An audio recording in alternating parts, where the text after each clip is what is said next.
घोड़े की नाल का लोहे का छल्ला सनीचर से नहीं बचा सकता।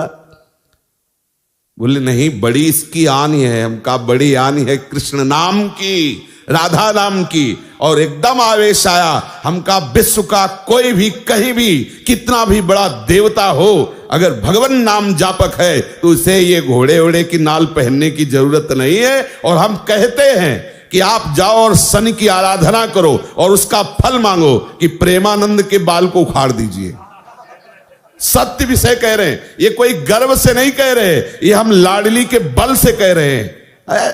गोस्वामी जी कह रहे शुक्र शनिचर राहु केतु सब वही क्षण में तेरे चेरो, जानकी नाथ सहाय करे तो कौन बिगाड़ सके नर मेरो।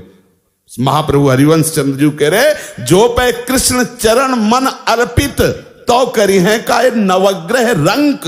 बेचारे हाथ में घोड़े की नाल पहनकर कैसे पानी पियोगे, कैसे भोजन पाओगे। कितना अपवित्र बुद्धि तो पहले हो गई, अब 7.5 चढ़ा, पहले थोड़ी चढ़ा। अरे कृष्ण कृष्ण बोलो, राधा राधा बोलो। आप इस बात को हृदय में बैठा लीजिए, प्रवचन नहीं, ये हृदय बोल रहा है कि भगवान नाम जापक को किसी की सामर्थ्य नहीं परास्त कर सके। मेरे प्रीतम की इच्छा है कि हाथ पैर टूट के तू राधा राधा कमरे में बोल तो ये बात मान सकते हैं, लेकिन कोई देवता, कोई प्रारब्ध, कोई ग्रह, कोई नक्षत्र मुझे परास्त कर दे, ऐसा कोई त्रिभुवन में नहीं।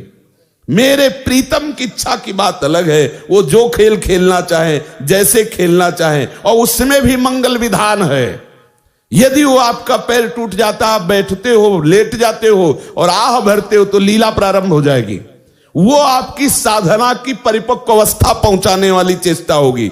इस मार्ग में पदम पदम न विपदाम तेसाम यन मित्रम परमानंदम पूर्णम ब्रह्म सनातनम। कोई विपत्ति स्पर्श कर सकती है?